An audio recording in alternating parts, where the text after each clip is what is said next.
Ritesh studio Gurgaon.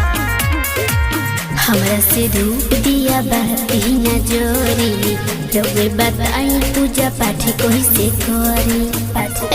सुनी ना, हमरा से धूप दिया बाती न जोरी रउए बताई पूजा पाठ कैसे करी। हेलो साली सुनिया, जदी अढ़ाऊ के हरावा चढ़ाई बुना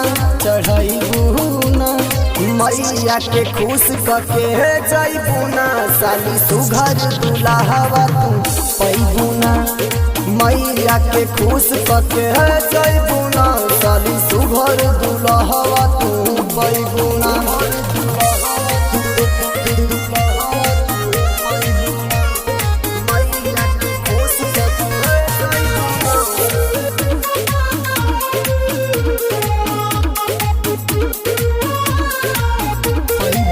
कब पूजा पाठ न कनी नाही उपवास हो कनी, पहला बेर पूजा करे खातिर विचार हो कनी।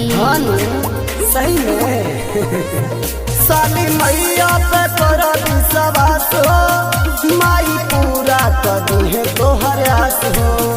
जल मैया में ध्यानवा लगई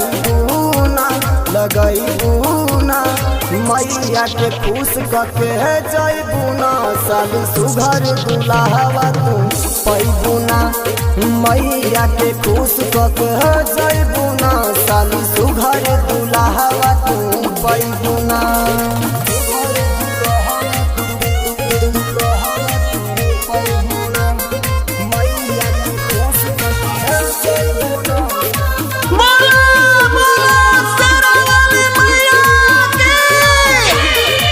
देखी सब हल भइल रउए कहल भइल, कलसा ऊपर अब दियो भी जल गइल। अब तू सुघर दुल्हा पा जाइए साली।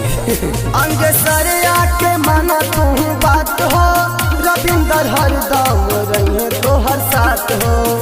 अनुरागवा से पूछो छुपई ना मैया के खुश करके जाइबू ना साली सुघर दुल्हावा तू पैबुना। मैया के खुश करके जाइबू ना साली सुघर दुल्हावा तू पैबुना। मैया के खुश करके जाइबू ना।